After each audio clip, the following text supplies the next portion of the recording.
Record. Okay, recording is in progress now, and this is going to be a really fascinating evening. Sharon Riegie Maynard is my guest this evening. And Sharon, do you mind if I talk to Koryanka for just a moment about the pregnancy? No, I'd love to have that on the recording. That was great.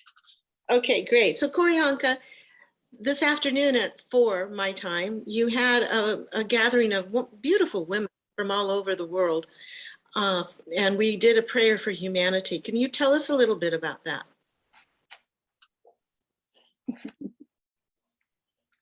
Yeah, it was this beautiful gathering with medicine women, sisters who were feeling the heavy weight of what is going on in the world and the changes.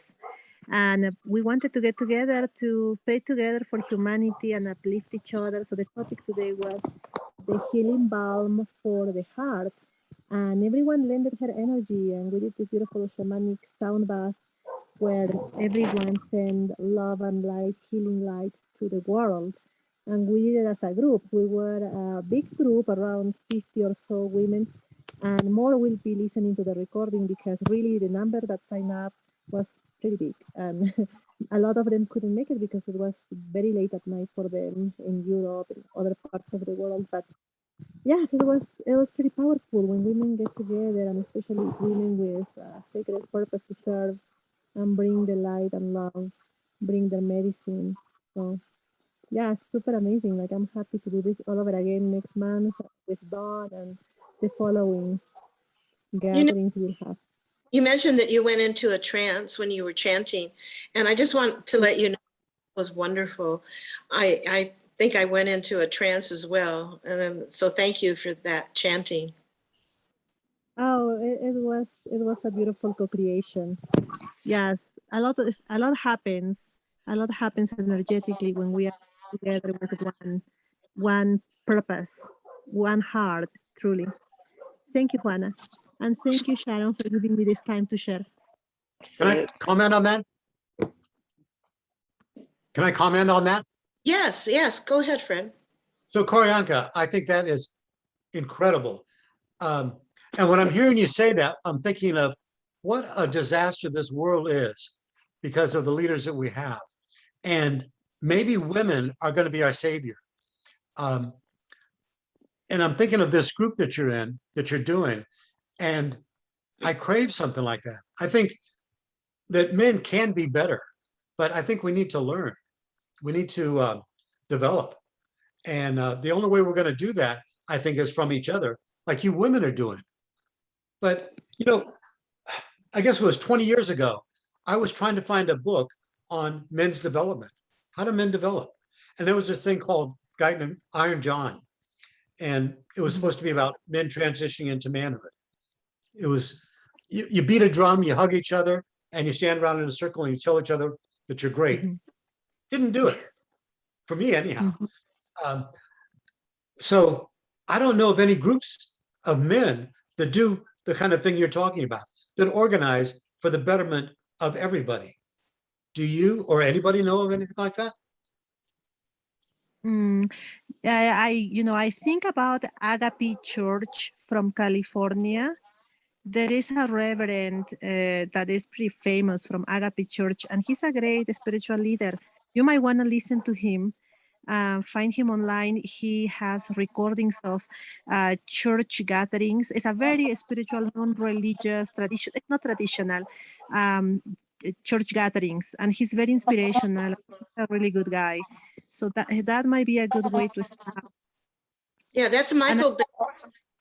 Yeah, Michael. Michael Beckwith, B-E-C-K. Oh, I'm familiar with him. Yeah. So thank you for asking that, Fred. And I think what I'm going to do now is introduce our guest for this evening, who is Sharon Maynard. And Sharon been doing spiritual work that is very unique for 50 years. And when I went on her website, she says there that we cannot build a new world without healing our old and adding new knowledge. And believe me, new knowledge. And she calls herself a radical mystic. And, that's a word that I had never heard before. And so I looked it up, and I would like Sharon to share a little bit about what that means to her, and also how she started doing this 50 years ago. Would you do that for us? Thank you. But the conversation that you just had just put me on edge. I'll tell you right now, put me on edge. So, whoa, where are we going to go from here?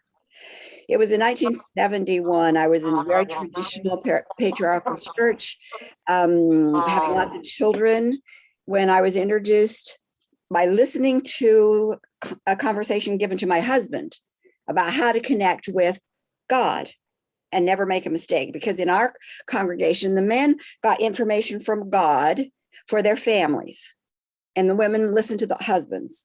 Then the leaders of the church got information from God, from the church, and everybody listened to them. But the women were kind of like out in left field, taking care of babies.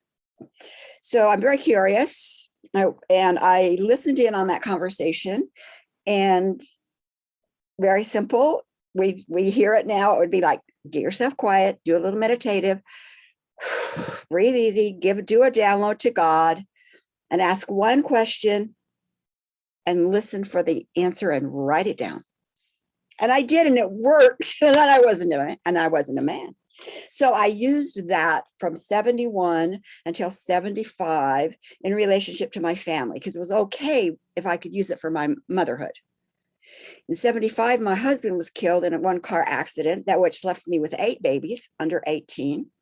And I used that guidance from what I had been told was not God, but it was Christ. That's who I could relate to. So Christ so I had already worked for 4 years listening. I'm very telepathic. I'm not clairvoyant. I'm a little bit, I can sense things, but mostly I get words. I ask a question, I get words. And I had a way to check that, because I can't see who is this being calling himself Christ, was what would his words bring? Would his words bring love? Would it bring benefit? Are they speaking of that? And then I'm going to apply them. And I did from 71, 75. And my husband died, and now I'm totally in charge. And that began my journey into what became outside the box of the patriarchal religion. So fast forward until 89. I now understand affirmations. I now understand that I can participate in designing my life. I don't have to wait till God tells me that I can do something. I can choose affirmations. I was introduced to crystal chakra balancing because I went to do an interview with somebody, and I was going to do an article on how she got from where she began to crystal chakra balancing. And so I started using what I had learned from her during the interview. We were together 10 days, and I started to do crystal chakra balancing on my friends. And I knew crystal chakra balancing. I knew affirmations. I had been working with this spiritual being since 71. So that being 18 years or so. And my friends would come, and we'd get the chakras balanced and energized and aligned, and they'd walk away, and here's an affirmation, and they'd feel like, oh my gosh, I can now get on with my life. And then a week or two later, or a month later, something else would happen in their life, and they'd be back again. And I was told, not by my spiritual guides, but by people around me, that's the onion layer. We have to go through the onion layer. I don't like to do things slow. So I went back to my spiritual guide and said, this energy work has potential here. I mean, there's something really good about it. I had no earthly teacher. I was just doing what I had been shown to do with this woman I did an interview with.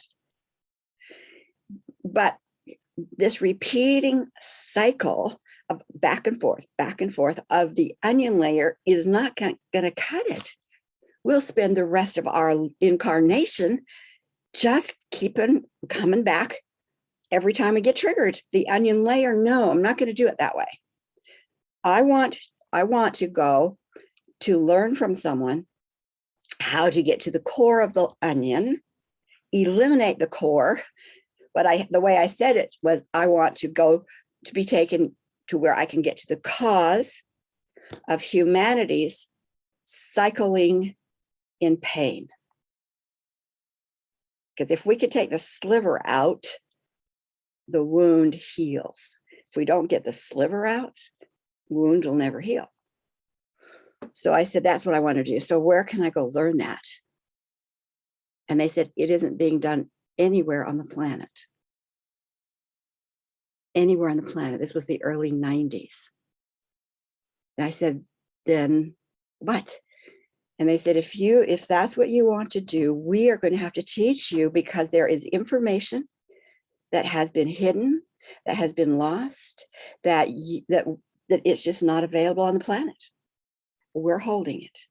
And if you're wanting to do that work, then we will teach you.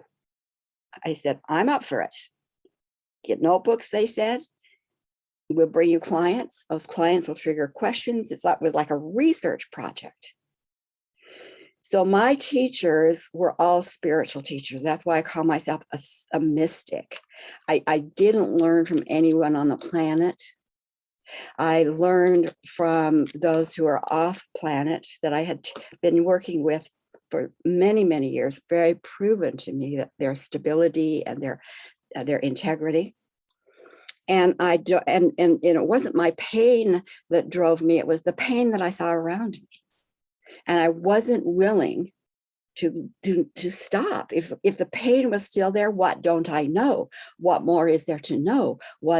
And I kept pushing the envelope. That's what a radical does. It just pushes the envelope, and you push the envelope. When I began, what I had gathered was affirmations. All there is love. We have it within us, purple flame, violet flame, all of those things, right? Is what was in the personal growth movement at the time. That's not where I trusted, but that I knew that's what was going on. So there came a point in time, in fact, it was very early on, that my teacher said to me, the first thing you have to know is that there isn't two worlds.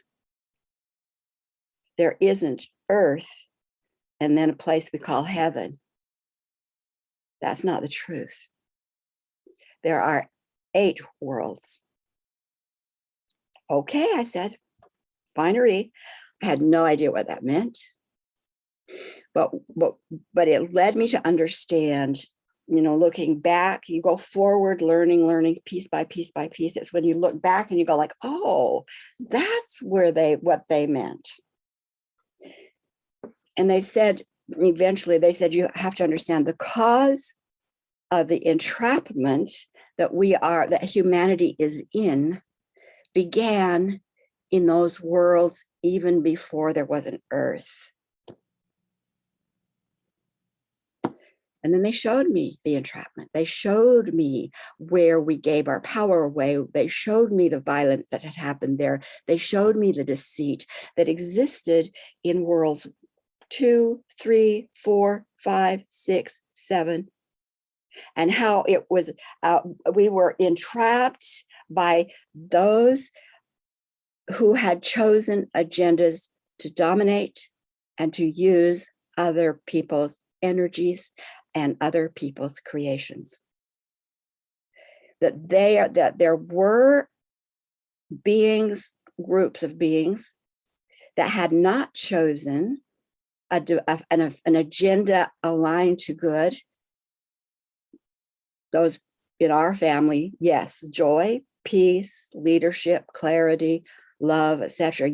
Those agendas had been chosen in that first world. But there was another set of beings who had also chosen, but they'd chosen agendas to entrap. And who did they need to entrap after their home was sucked away? They had to find others in that greater world I call Laniakea. They had to find other light families that they could live off. They're parasitic by nature, and we became their host. And those particular types of family groups are not impacted or brought back to wholeness by love or wholeness or purple flame or Saint Germain. Those practices really are effective on those members of our divine families who get out of balance. We've chosen aspects of good, we're out of balance, and good brings us back to balance. But there are those who are parasitic by nature, and they're parasitic by nature. It's like if I brought an elephant from Africa home to my place here on the island, and I loved it, he's wonderful, but pretty soon my garden's trampled, my door's crashed. Not because the elephant's bad, it's an elephant. It's in the wrong place. These beings are in the wrong place. So because we were attached and our energy being used up, our energy frequencies were diminishing.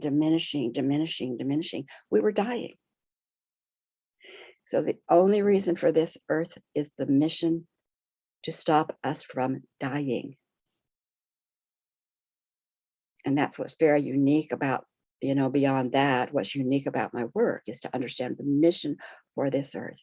When I first started sharing even that aspect that there was an influence in our world that was specifically about domination, those in the New Age and personal growth thought I was really out to lunch, and that was their right. But when I applied the things that I had been shown and put them into processes and put them into practices, my clients thrived because they got out from under that entrapping energy. They got out of the matrix that the rest of us are spinning in, the cycle of constantly recurring situations.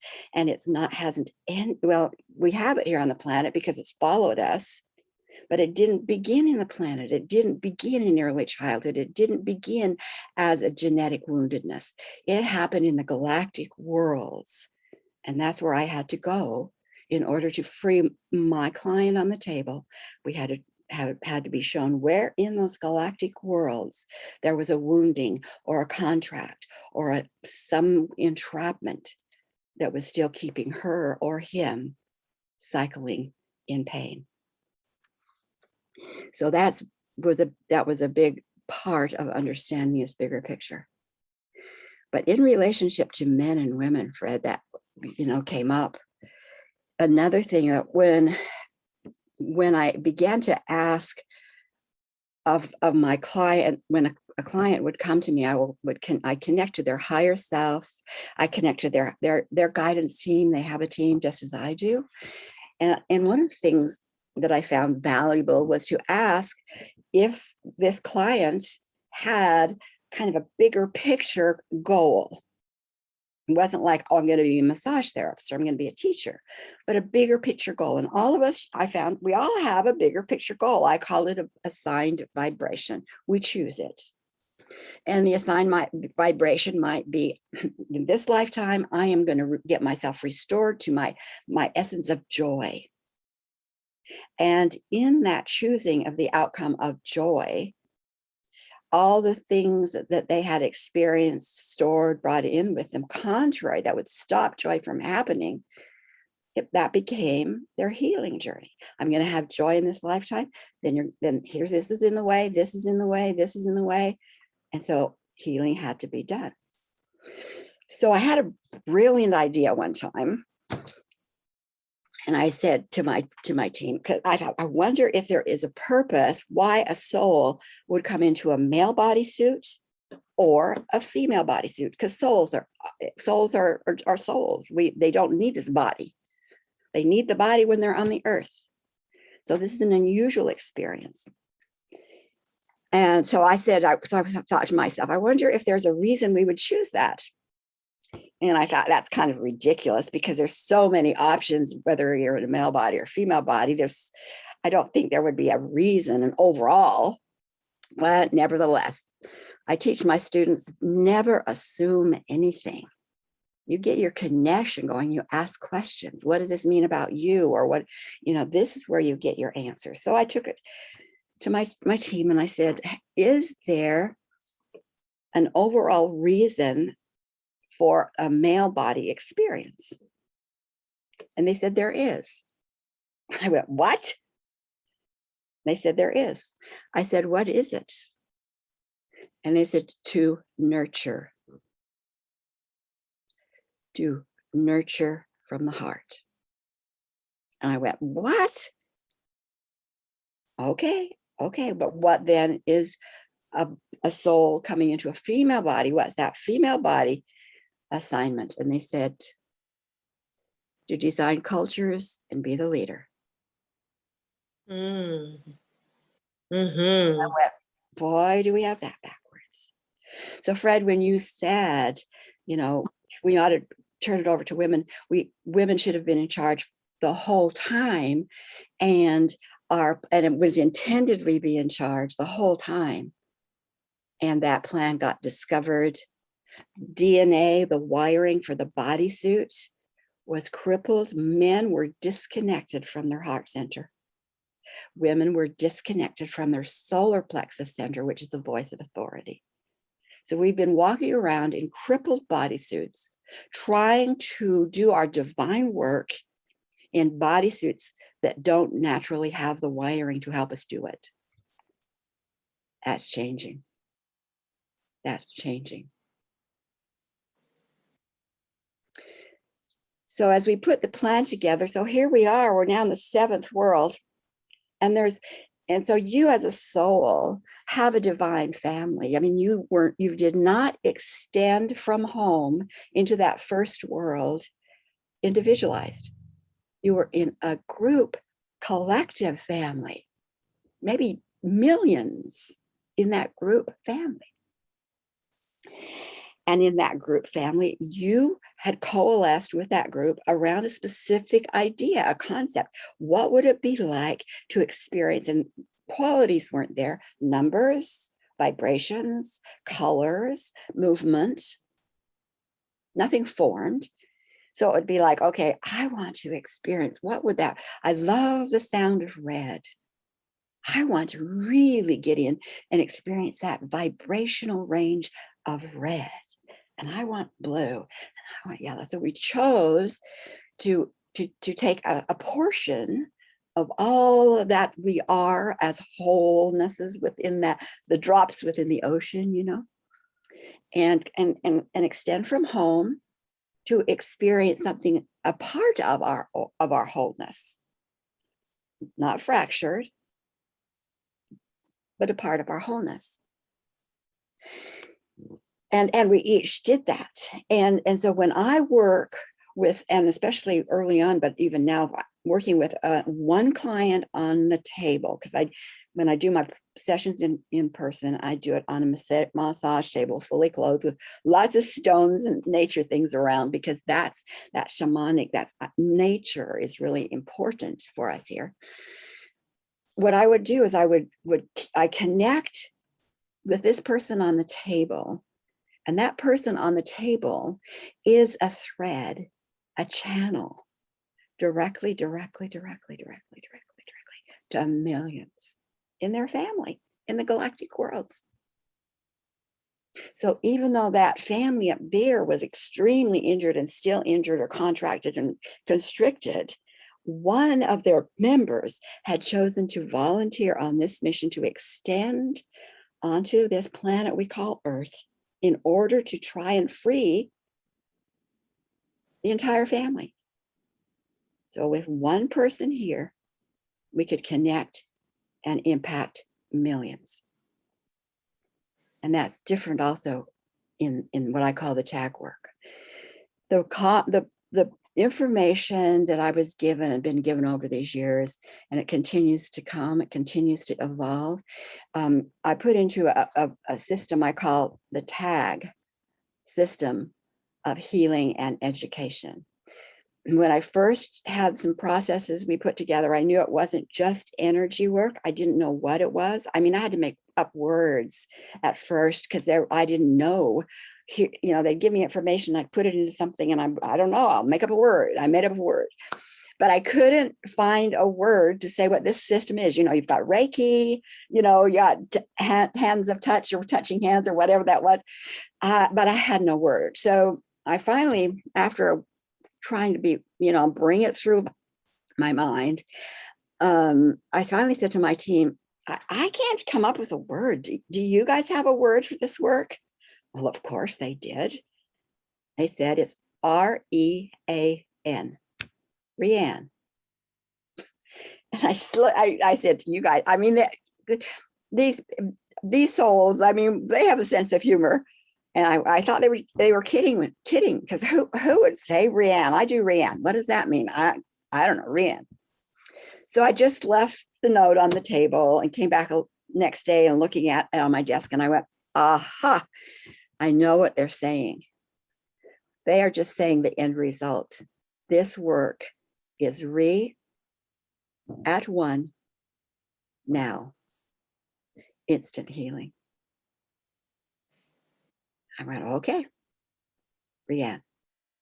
I used that name for the work for about 2 years, and then they said to me, let go of Rieanne. And I said, you mean stop the work? And they said, no, let go of Rieanne. And they meant let go of the word Rieanne. There was a reason. It's come back, but there was a reason. And that's when they said, now you come up with a name. And I brainstormed with some people, and we came up with the word TAG, triangular angelic grids, because it stands for what we do. We work with those off planet. Our work could not be done if we didn't have clear connections and clear and secure channels to beings of integrity off planet. Here, yes, nature, yes, but off planet too. So angelic represents that spiritual connection that we have in this work. And what are those? What are we working toward? We're working for the grids. We're looking at the grids, an individual's grid, to see what is in that grid that causes the grid to be imbalanced, and get it back into balance. And when energy is balanced, the basic form is a triangle. And that triangle then will become the foundation for sacred geometry. So it can form in any way that person wants it to, if the grids are balanced. So triangular angelic grids, or TAG, is what we do. You know, it was really interesting to have them explain how the mission for the earth was put together. And we knew we were owned. I mean, it was like we had a software program. We had a numerical formula that says this group owns me or that group owns me. We were owned, and we couldn't just say, okay, we're going to walk off. We're going to walk away from plantation and start our own land. We couldn't do that. We had an imprint, and it was directly connected to their monitoring system, their influencing system. They could manipulate us. They could call us in. They could do whatever they wanted. Those off-planet beings, and there were 17 of those families originally, and others began to come into play. So we had a lot of parasitic attachments in those 7 worlds. So our divine family had to come up with a different idea. We tried many things along the way. It's not that we just gave up, but we tried many things along the way. So we realized that in order to get out from under those with parasitic agendas, we needed a place where energy could be made visible, I'll say, because they are so sneaky and deceptive, and sometimes the vibrations were so we couldn't, it was too late when we realized, oh my gosh, we'd just given the money away to somebody who we thought they were going to, you know, buy our freedom. And no, they just took the money and clapped more handcuffs on us. We'd lost the ability to really discern as much as we needed to. And so we said, okay, we need a planet in which the energies will become seen or tactile or discernible. Therefore, we have the law of manifestation for this planet, for this plan. Law of manifestation is not so you can have a great parking place. It is not so you can fix your relationship. It is not so that anything but identifying where there are energies of domination that have entrapped us. That's the purpose for the law of manifestation. Can it be used for all those other things? Yes, it's a law, but that wasn't its purpose. So law of manifestation, physical planet. Well, we got this field of Mother Gaia, our mothership said, I'll hold the field, right? We needed to make decisions very quickly. So if we saw something or sensed something that was off, quick. We couldn't be in mass consensus. We couldn't do group mind. We had to have individual personal choice. So we have personal choice on this planet. No other place in our galactic experience is there personal choice but this planet. And it's so that we can have the speed of acting as soon as we see or sense something that is of domination, parasitic, or deceit, that kind of energy. Sharon, Yes. are you willing to stop for a moment, or would that interrupt your thought process? No, I can stop. I'll take a drink. Okay, good. Because I think that people's heads are probably spinning at this point, and since I don't think anybody except myself has heard about this. So I want to bring it into some sort of perspective that is attainable by me. Let's just say just by me. So I'll do some questions. Yeah. Would you say that the mission of Earth is to, and the law of manifestation is to make visible, so to speak, these forces of domination? What do those look like when they do become visible? Look out in the world. You see the legislation in Texas? Yes. Do you see the Taliban in Afghanistan? Yes. You read about what's going in North Korea and the type of government control there. Yes. And the government control here with exactly. You see at this point, because we weren't able to do the mission in the quick order we had hoped, what's happened is that authority, just say when you see something like the legislation taking away a person's rights, women's or anybody's, but certainly women's rights, that we lost the authority to connect to our spiritual groups and say, this is not acceptable here. Remove it to its own home. The elephant, if you will, wasn't bad in its own home, but in my home, it would be destroying. And so it's not about fight. It's about getting those who made agendas of domination, which is not what we chose as our divine families. We didn't choose that. We chose to experience aspects of good. So anything that doesn't expand the good and benefit of all is been influenced by a parasitic domination, greed, deceit. And we've lost, literally through a trapped physical system, the automatic connection to the greater realms and say, this is not acceptable here. Move it where it belongs. Move it out of our space back to its home, where it began, where it made its choice. So the way it works, and it was only in 2000 that I'm aware of, that we got that restored, and it was restored into the female system, which is where it was intended to be initially. That's why for me, I have worked with women, not because I discount men, but we are the problem. It's not the men that's the problem. We women who were supposed to be the canaries in the mine, who were supposed to be the T cells in the immune system, got taken offline. And so there was nobody guarding the mind, guarding the body, guarding our planet. And we have, what has happened is we are living in cultures everywhere that have manifested from agendas of domination of all different kinds. Domination. Okay, so stop a second. The processes that you're talking about to remove these elements of domination. I mean, we talked about Texas, we talked about the Taliban, and I mean, we can go on. What's happening, like you said, in North Korea?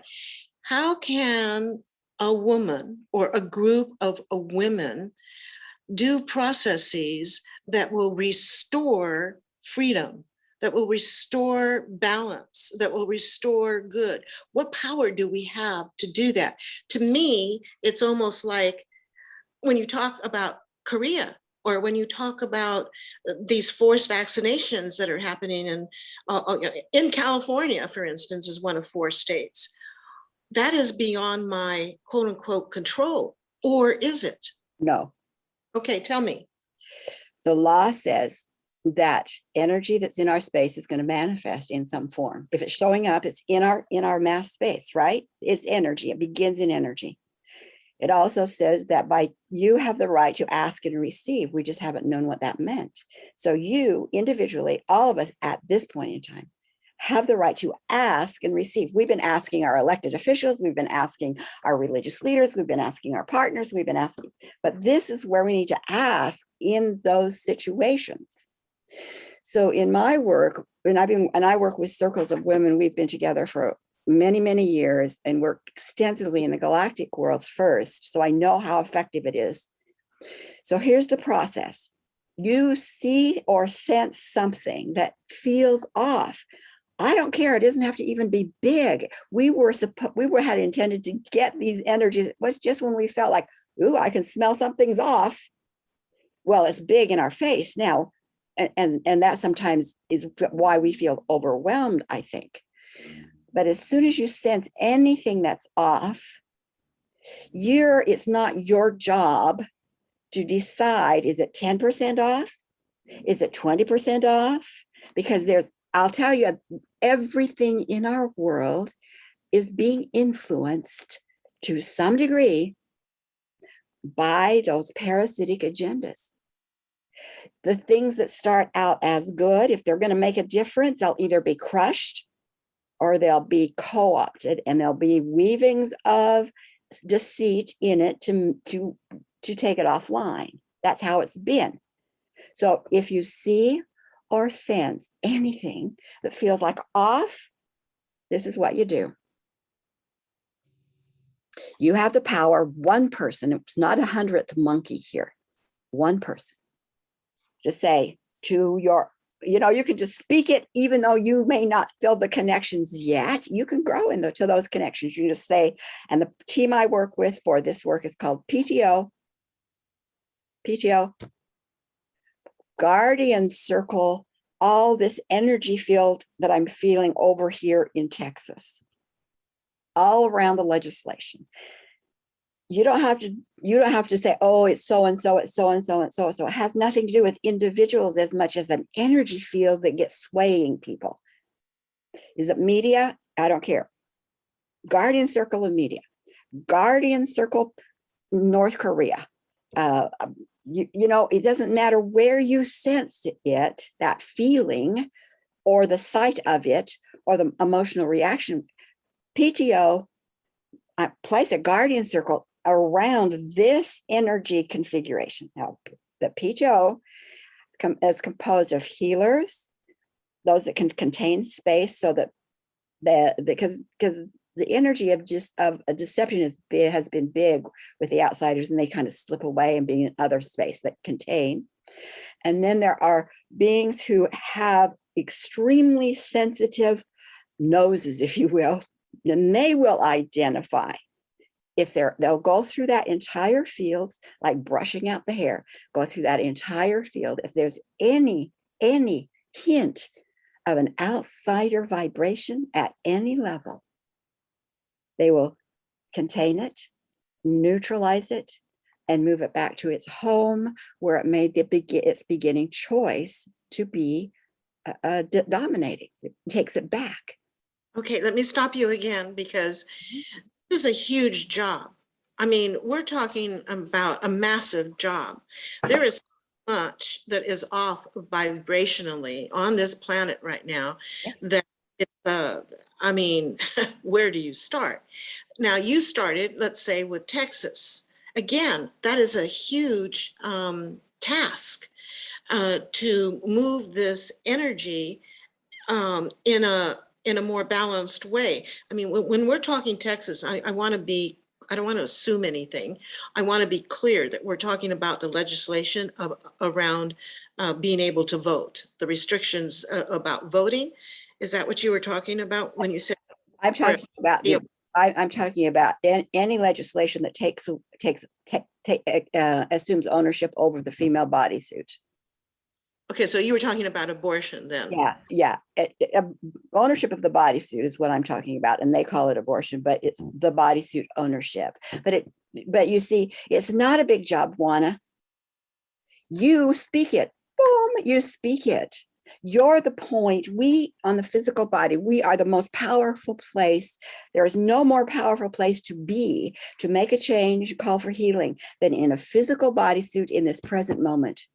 Angels cannot do what you can do. Ascended masters cannot do what you can do. They can follow and they can respond and they can follow through, but they cannot call for it. Only those in a physical body. You call for it. And I can guarantee you there are myriad of beings trained, ready to respond, and they take on the job. And you're not going to make a mistake, because the commitment is not to destroy people, but the commitment is any energy from domination, deceit, usury, parasitic, voyeurism, which is, that's a small part of these agendas, does not belong here. We did not choose it. It is not part of our divine need to have it. But their presence will destroy us. And so you can be part of this bigger plan, bigger team. And I tell you, it's galactic by nature. It isn't my plan. It's a galactic plan. And all you do is speak your word, turn it over to those in spirit who will take it, and they will do they're not going to harm anybody, but they're going to clean the field. And when we get the field clear of that outsider domination energy, we will be in sovereignty. That's when we will be in sovereignty. So what is your goal right now?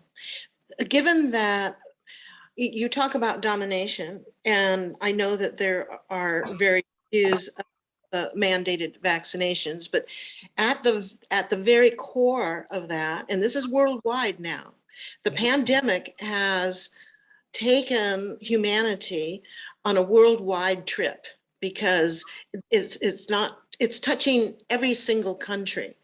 So, and every single culture, I mean, to the Amazon, to Peru, to wherever. Mm-hmm. And it's a domination culture saying, you must do this, or you must do this, or whatever, and so it's dictatorial. So is what you're saying is that we as individuals, now that we know that we have this power of speaking our word, we as individuals can do what? What do we say? How do we connect? How do we do this? when you see or sense anything that feels off, you just say out loud or in your mind, because you're listened to all the time. Every one of us has a team of what I call our causal team that's walked with us before birth and through and into birth, and they're with us now. And if you say to your causal team,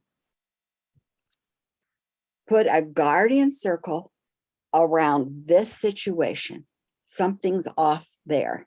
That's all you need to say. Guardian circle that situation.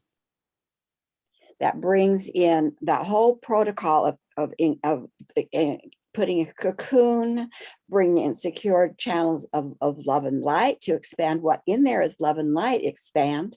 It brings in the PTO team that starts to clean anything out that has kept things trapped and that would continue to keep things trapped.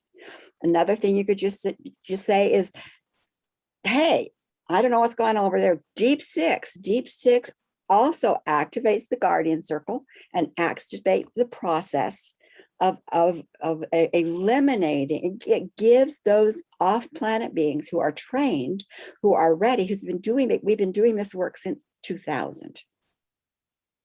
And we've seen the impact in many, many, many ways, in many ways. We aren't through yet, because the law of manifestation, what happens is if you don't get it at the tip, at the top of the tap, a little intuitive, maybe I better stop the way I eat, or maybe we don't get it at the tap. What does happen in the law of manifestation? You pretty soon get slapped at the side of the head and you're in surgery.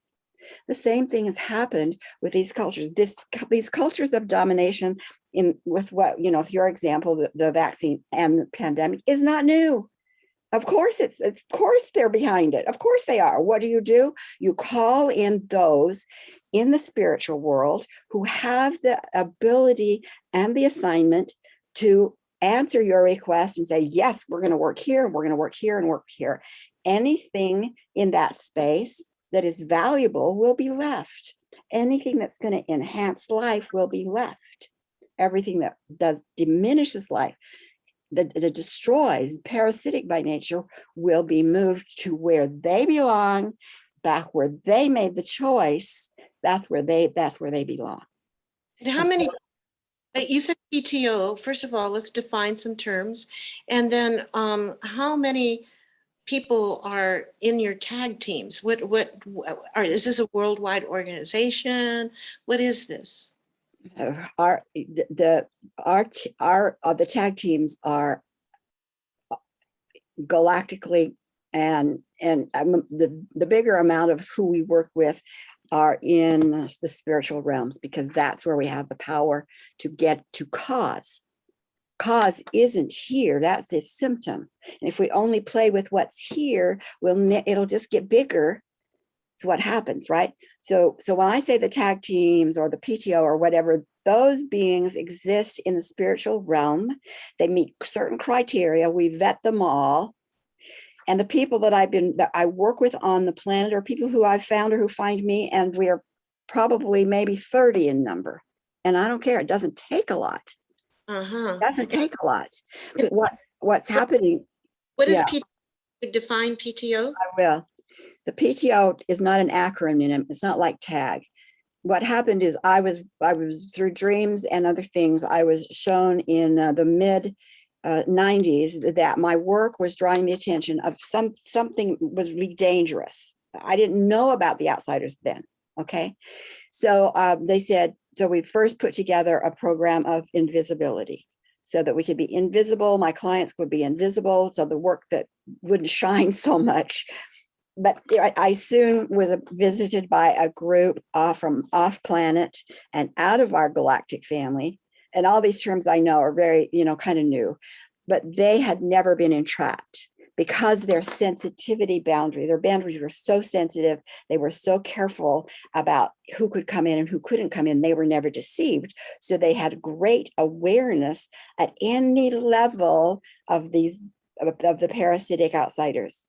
They showed up in my room, in my bedroom, and they appear as dots of light, not as beings. And the dots of light, and they change geometric form. And they said, we have the ability to eliminate these beings who are after you, basically. Would you like us to work with you?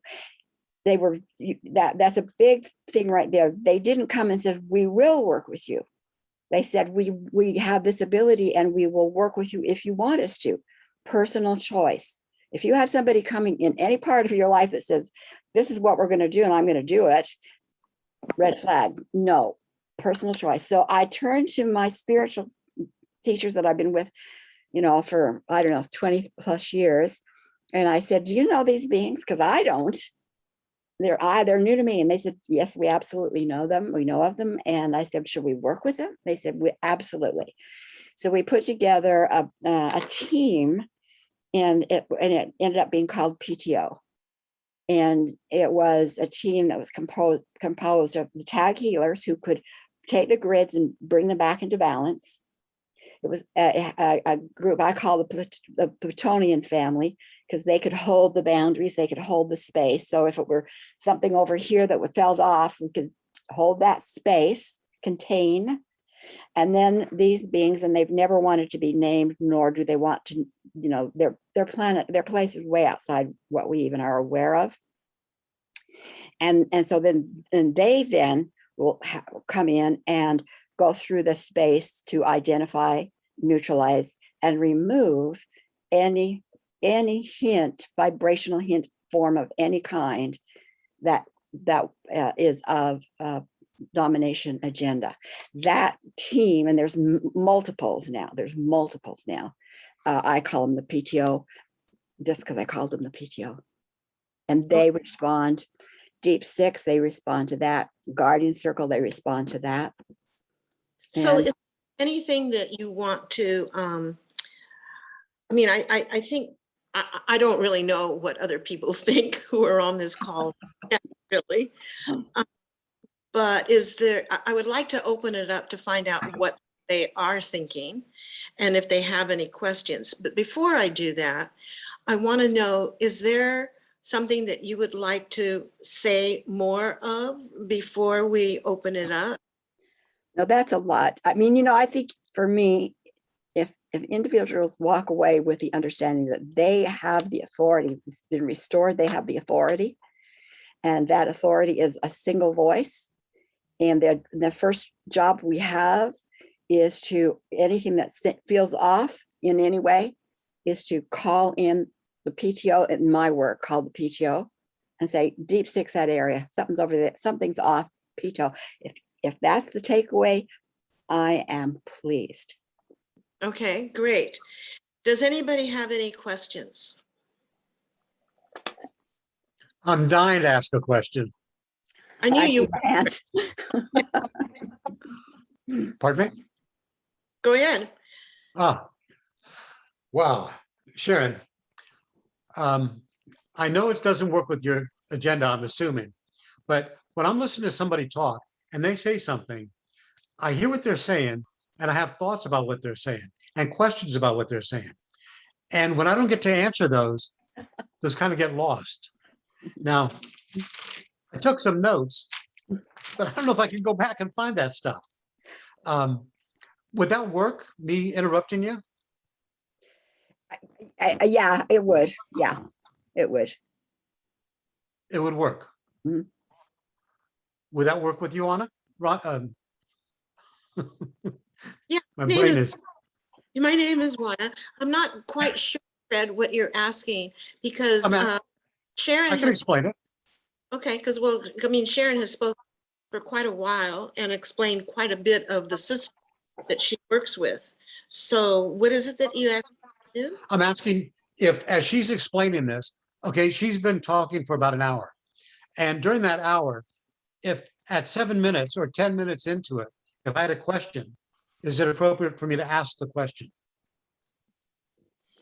Well, according to Sharon, she said yes. Is that correct, Sharon? Yeah, and I think what I didn't do, Fred, and I apologize for that, because the conversation before was so like, oh my God, I have to say, here's a different system, here's a different landscape. And so I got on a roll. and normally I would have done it maybe in chunks, taken a break and say any questions. I didn't do that, and I apologize. And that would work better probably for me and for you too. Yeah, but the reason I didn't stop you, Sharon, is because I wanted people to get some sort of a picture, a whole picture of not only who you are, but what it is that you're, because I doubt very much that anybody on this call has ever heard about what it is that I call it a schematic. The schematic that you are explaining to us about there being 8 worlds. And I'm assuming that we're in the first world. Is that correct? What world are we in? 8th. We're the densest. We're the densest because of matter. Okay. So Fred, go ahead. What is it that did you have something that you wanted to ask Sharon? Several things. First of all, I've heard a lot of this, what you've talked about. Not exactly, but I was with a group called the Inner Peace Movement, and we did astral traveling. And as part of that, we did our spiritual guides, and we located those as part of our body.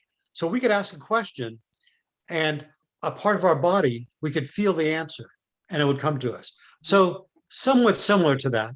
Yes. Let me go back to the very basic. You said the spirits come and they take a suit. Sometimes they take a female suit, sometimes a male suit. I'm wondering it sounds like the female suit has an agenda. Their agenda is to lead and to solve. And it sounds like the male agenda is more to support and nurture. Okay, I grew up feeling that's my job. I had 6 sisters, and I'm the oldest. I had to nurture, I had to take care of, I had to be the buffer around them so they could express themselves. And I felt very comfortable doing that. But I'm curious about the role that males and females have in relationship to the spirit that comes in. That's not so much of a question. That's just more of my own curiosity. I'd rather take the time to have you answer things that are probably more relevant to me personally. And that is,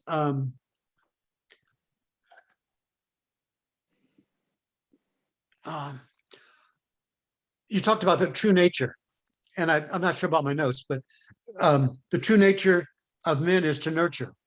So I already talked about that. Earth is a place. So I guess what's behind a lot of my questions is, it seems like maybe in the 60s and 70s, things were pretty good. Now, maybe it was because we were oblivious to what was really happening, but it seems like they were pretty good. And then it seems like as time went on, they only got worse. And they're continuing to get worse and worse and worse. And you mentioned 2002. I felt like they were getting worse a long time before that. With your work, can you tell us a place where you've had a positive effect? Definitely.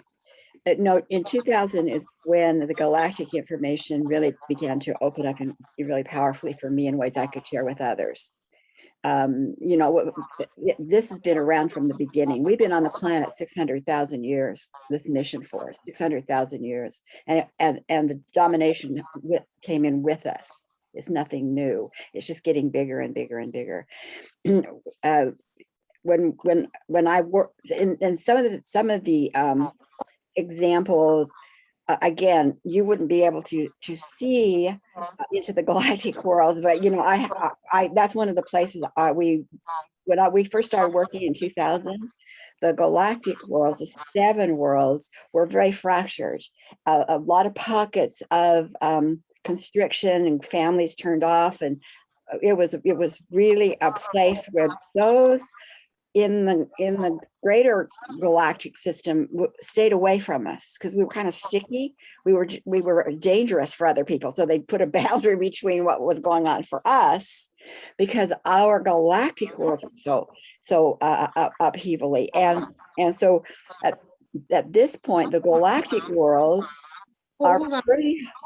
Sharon, hold on one second. Fred, can you please mute? Am I buzzing? Yes. Thank you. Yeah, Sharon. So the galactic worlds became more and more unified. And the way we knew that is by asking what percentage and kind of tracking and trusting. And but in November of 2018, our galactic family was invited into a greater galactic collective council, not the galactic council, but the collective of galactic councils. We were finally invited in because we were harmonious enough that we could then interact with them. And so some of the information that is now coming through is from the Galactic Council group, of which we're a part, that is saying these agendas, not only do we need to move them back to their home, they can't even be chosen any longer. There's a lot of changes being made there. In individuals' personal lives, you can go on my website, there's a lot there. There's a lot of this is what's happened for me and in the relationship, in personal experiences. I think one of the big things that I'm seeing as a result of the bigger picture, because I'm usually the bigger picture working on individuals, but always impacting the bigger picture, is the opening for new codes, new ley lines on the planet, for new codes for an entirely new blueprint for the bodysuit, for new codes for the planetary system that is right there ready to pop. So the way I measure is maybe not the way you would measure, that might not make any sense to you. And personal testimonials are more you'd find on my website, if that makes sense. Not really, but I understand what you're saying, and maybe I need to read your website. Thank Okay. you. Welcome to. So does anybody else have something that they either would like to ask or get clarification about? Yes, Juana, Peter has a question. Okay. Hola, buenas noches. Bueno, por lo general, en mis meditaciones siempre he tenido las visiones o conexión de estar en el universo. Generally, when Peter meditates, he says that he gets to connect with the universe. Mm-hmm. Y quería saber si se necesita, digamos, alguna preparación o tomar algún curso, algo que te ayude a conectarte con esas familias galácticas. He's wondering if it's necessary to take a course or a program to be able to connect with the galactic families that you were talking about. Y que si habría de repente alguna diferencia en utilizar otro idioma y no el inglés, ¿no? And also if there would be any difference in using another language instead of English, like Spanish, for instance. Bueno, ¿cómo podría saber que sí me estoy conectando con ellos?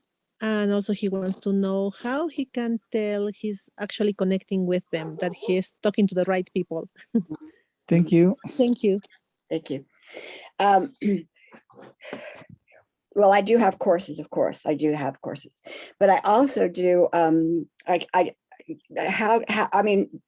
This job that we're on is multifaceted. Juana, I said it's simple, and you said it's complex. It's both. It's huge, and everybody who's in a bodysuit, and that's how I see us. We are in a bodysuit. We are here voluntarily on this mission. We're part of the mission. We have something we are called to do, and whatever that is, by doing it well, is our piece of the puzzle. And to learn more about some of the things I talk about, like the divine families, connecting to your divine family has only been possible in the last 3 or 4 years, because there's so much static that we couldn't get there. We had to connect with maybe the guides or with ascended masters, or there were step downs. We needed them. They kept us going. But now there's a way to connect way up to your divine family, and that's very different too. And for me, I always start my students and even my clients with them. They're in charge of their life. So I use what's called a reality statement, reality shift. It's affirmations on high octane. all of that's on my website too, but we would say the qualities of, and Peter, you've got, I mean, I know I watched your interview, so I have not saying anything that you don't know. But with when anybody is starting to say, I want a more connection, I say, start with a statement that says, my guides, my spiritual teachers have the qualities of, and you define they're truthful. They have my highest good in mind. They are supportive. Whatever the qualities are, you make a statement and you write that statement out. It's like an affirmation. A reality shift takes it way beyond that. But you start with the qualities, and that begins putting boundaries in place, so that's who is allowed into your space when you're doing spiritual work. And so how do you know then that you're connected with to your divine family is you ask. And I tell you, there is when I was flying, and I think this will answer the question from a different perspective. I was flying to do work. I was flying from the Seattle area down to Salt Lake City, Utah. And I was just beginning to understand that there were these beings that were like parasitics. And I said, so I'm on the plane, and the question came up, and I don't know why, but I said to my guides, my team, I call them my team, what would happen and what should I do? Like if I'm doing work and one of those beings shows up, what do I do? And they said, look them in the eye. Just look them in the eye. I said, okay, because so I get into Salt Lake, and lo and behold, one of the first women who come in to have a session is a tiny little lady. And she said, I feel like I am totally possessed. I'm going like, oh my God. I hadn't been talking about possession. That's not what I was doing. But she came, put her on the table, and she was like an apartment house. These, I could sense, and we'd move one out, and it was like we had to totally help reconfigure. And all of a sudden, this voice, she just sat up. And it wasn't her speaking. She said, we don't want you here. And then she was back on the table, and there was a being, and I don't always see, I'm not clairvoyant. That's not but there was this being, very tall, there by me, the side of the table. And he held that stance. And I just looked in his eyes. I didn't feel, there wasn't a fight. There wasn't a pressure, who the biggest balls wins. No, I just held it because I'm holding that. No, deep six, not acceptable. You don't belong here. I just held it in my mind, looked in his eyes. Whew. He was gone. He was gone. So often, one of the things that I also teach, there's a lot of little processes you put in your toolbox. All of us do. But there's a process, just simply, if you have even if it's a thought or an emotion, we often assume it's us. And I teach my students to ask that discernment space, are you of my light? Meaning, are you of the divine family? Are you of my light? And listen. And if that being that's causing that ripple is of your light, even if it's a ripple of fear, it's your creation, you then have the opportunity to message and clear it and change it. But if it is a domination presence, it will say no, or it won't answer you. Or it'll be, oh, maybe, wishy-washy. And when you get that, then you just say to the PTO, this is not of my light. And they'll do the same thing. Contain the space, neutralize the energy, call all the extensions, and move it back to where it belongs. And so that's another thing you can always use too, Peter, is like, are you of my light? Are you of my family? And all, but you set the criteria of, I'm connected to my divine family of origin, and learning what that means is part of what I teach. And I teach it either in course or individually or in sessions, or, in a lot of different ways. So thanks for that question, Peter. Gracias. Thank you. Thank you, Sharon. That Yeah. was great. Lots of good information Yeah. and pointers as to where to start. Yeah, and language, language that has nothing to do with anything, does it, except how we on this planet can make ourselves understood. And there's languages on a lot of different levels. And so whatever language you work with is perfect. Okay. Does anybody else have a question or like clarification or a comment?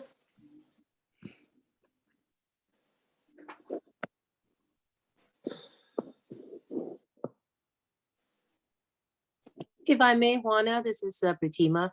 Hello, Sharon. I love Yeah, when you said about asking the question, or rather saying, giving the affirmation, I would say what you said. Is that like a prayer? it could be made into a prayer, but it's really it is in alignment to the law of personal choice of ask and receive. And you can make that ask in any way you choose. So you could make it into a prayer, you can make it into a song, you can make it in anything. Anything that's, you take the energy and you form it. We form it usually into words. Let me take you through the steps of what I call a reality shift, so the reality statement is very much like an affirmation. So the qualities of my spiritual teachers are wisdom, truth, integrity, and highest good. That's the statement. The reality shift then would call in your teams, because we have teams that came in with us ready to work with us. So I'm calling in my team. So the second part would be, I say to my team, move my consciousness and the consciousness to all to whom I'm connected in love into that reality. So you're going to have them, they're going to start moving you right away. Then I'm going to call the PTO and tag deep 6, anything that is, has, or would keep me from that reality. So we're being very proactive.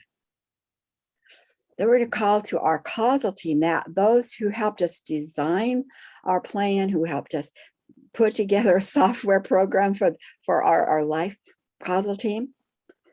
Design a program for myself and all whom I'm connected in love for our highest expression and experience of that reality.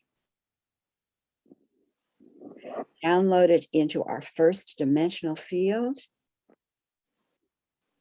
and anchor it in the hardware landscape in the fifth dimension, activating it for this lifetime. So that's how we make choices in the tag community. We don't just do a statement, we make choices that way. Thank you for mentioning the 5th dimension. Now I get it. Yeah, good. Thanks for your question, Pratima. Is there anybody else who has a need for clarification, a question, a comment?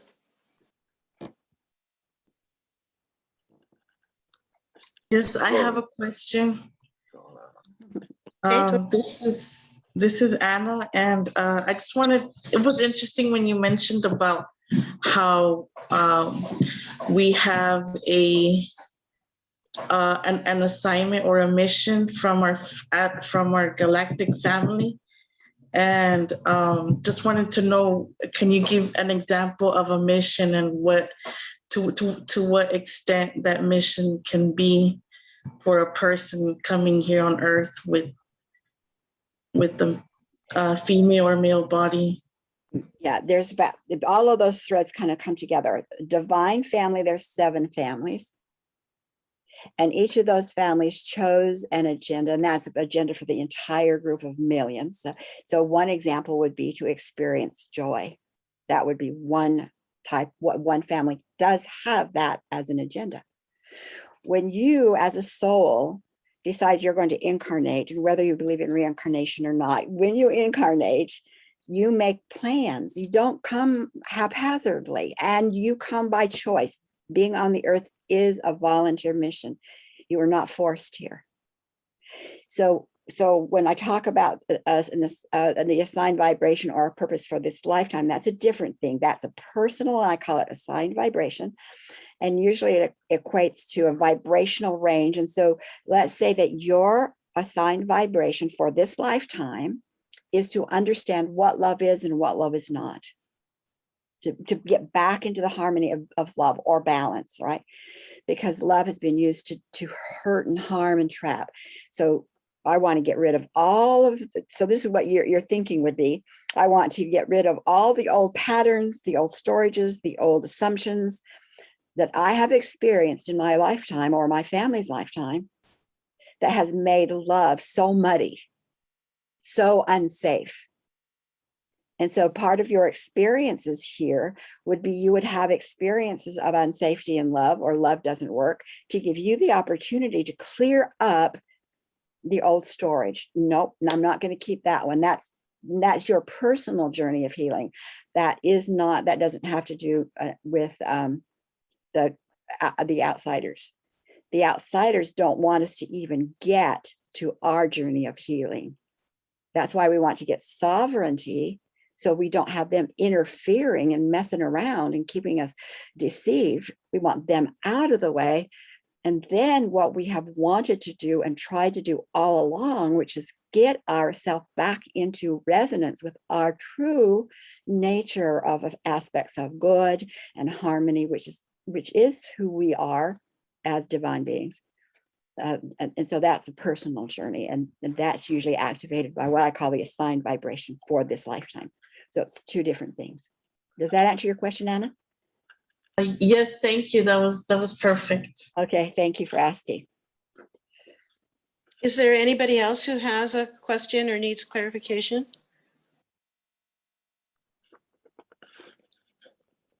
One more by his name is Joe. He's my significant other. Joe? Yes. Hello, I've got a question. Back in 2003, my wife got in an accident. It killed her, and it left my other son. He's here with me now. His name is Diego. It left him brain damaged. His brother also survived the wreck, but when I married my wife, it was almost because I felt that I was drawn to the place to meet her without even wanting to go there or needing to go there, or it was like I was called to do a mission, and it has been nothing but, in one sense, pure hell, and in another sense, joy. I enjoy helping my son with brain damage, that he's getting better, and he's been able to move forward in his life. But I wanted to find out, I remember saying, yes, I said, God, I will accept this mission, but I didn't realize that it was going to be like carrying the world on my shoulders. What is all of that about? In our birth plan, before we incarnate, so we got the idea in our little soul sense, we were going to incarnate. And so we call together, and that's off planet. We're not in the earth regions at all. We're off planet. And we call to us our trusted colleagues to come together in what I call the causal team. And they help us. What do we want to do? What do we want to accomplish? What do we want to heal? And we make contracts with people to do something in behalf of them, with them, as part of that plan. So when I do a session, when I'm doing a session with individuals, one of the questions, it's not uncommon for them to say, why am I with this person? Or why is that person in my life? And so what I do, I check with their higher self and their causal team to say, is there contracts here? And I bet if we checked, we would say, yes, you had a contract with that person at a soul level. And the contract, it was to do this for them, to have that from them. I mean, the contracts pull us together because we have made promises to accomplish something. And so that sounds exactly like that's what it was. There was a contract made. It was part of your birth plan, part of her birth plan. it was to accomplish something. And I'd have to ask, because I get information from your team. And undoubtedly, rarely are there contracts made if you haven't had some interaction with that person in other time or place that says, let's continue the walk, or let's change it and make it better this time, or there's a reason for contracts. So it sounds to me like it's a contract that you made, but it's the soul level contract. And they're not always easy. I can appreciate that, but I'm thinking that if I take care of my sons, even at 20 years old now that he's a young man, I want to think that if I had a contract, it was probably with him in a past life and me having to correct something that I've probably done then, and now I'm paying it back. But when does that end? All those are questions, that it's important to be able to have a way to ask them and get answers. And I do that in sessions, and I teach people how to do that for themselves in classes. So yeah, you're not alone in those kind of wonderings. Okay. Yeah. Thank you. Appreciate that. Yeah, thank you. Yeah, thank you, Sharon. I kind of feel like we're coming to the end of our time together tonight. How do you feel, Sharon? Let's see. I think there was one other question. Was it Fundy? Oh, I don't know. Is there, Fundy, did you have a question? Hey, greetings, everyone. I'm just happy to chime in. I just met Juana recently, and the information and the topics discussed just gives me, it's nice to find people talking on this level. Yeah. It's educational for me. I'm in understanding, but I look forward to listening and interacting more in the future with you guys. This is wonderful. You don't get this every day. And you don't meet a woman like I met Juana every day either. Yeah, it's true. Yes, it's true. Yeah, glad you're here. I'm glad you found her. Thanks. So let's, what I'd like to do, Sharon, is give you an opportunity to bring to a close, if that feels correct and right to you. Does it feel like that? Mm-hmm. Yes, it does. I think we're really spread big and come back together. It's been a wonderful opportunity. So thank you all for being here. Yeah, and I want to remind folks that I did include Sharon's website in the email that you got, and her website will open up a whole new world. I mean, you've gotten a little bit of a taste tonight, and that's why I had her on the show. And she also offers a 30-minute free conversation. So if you would like to have that, it's available to you. Just go to her website. Also, I believe on the website, Sharon, you have the links to your YouTube channel. Is that correct? On my website, there's a link to what's called Sacred Ground Center. And if you go to the Sacred Ground Center, that's where a lot of material is in my ebooks, my YouTubes, my podcasts, classes can be accessed through that. So you can kind of play around and kind of go as deep down the rabbit hole as you want to. Yeah, and we are so pulling back what I call the curtain of Oz. We are so doing that right now, and the pandemic is forcing it. and in that way, it's good. It's global. It's a global, slap us along the side of the head. Wake up. What do you want to be and create? And we've been living in so many entrapping lies that I'm just really glad to see us be able to talk, like you say, Fundy, to be able to talk about it. And what I share triggers what triggers what somebody else will share. And it's a collaborative. So thanks for all of you for being here. And thanks for the invitation, Juana. Oh, yeah, of course. Thank And you. Sorry, Juana? Yes, I'm sorry, Juana. The email that you sent, just to notice, I think you're missing because I tried to click on that and it didn't go through. I think we're missing an I in the Riegie part of, I'm not sure how I pronounce it.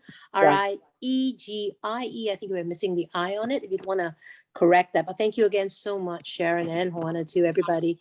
This is amazing. oh, thanks for noticing that, Pro. Geez, I didn't realize that. So, Yeah. yeah. So and she's correct, Sharon, and then Riegie is how you pronounce it. Riegie, Maynard.com. Yeah. I'm not, can you put it easily in the chat, your website? I can't easily do that without losing my photo, but it looks, because I'm on a phone. I'm on an iPhone. So thank you for doing that, Sharon. And thank you for noticing that, Pro. Yes, there it is. Okay. All right. I just wanted to say that I did go to the YouTube portion of your site, and it was wonderful because you give very short snippets. We heard tonight all in one piece, which I think was really good because it gave people a grounding for and an overview for what your work is.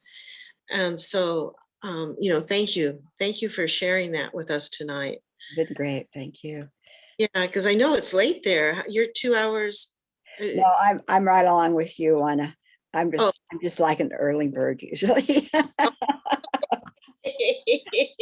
Thank you all, and I look forward to. I'm sure we'll be bumping shoulders here and there, and I'll know your faces now. So thank you so much. Many blessings. Thank you, everyone, for coming this evening.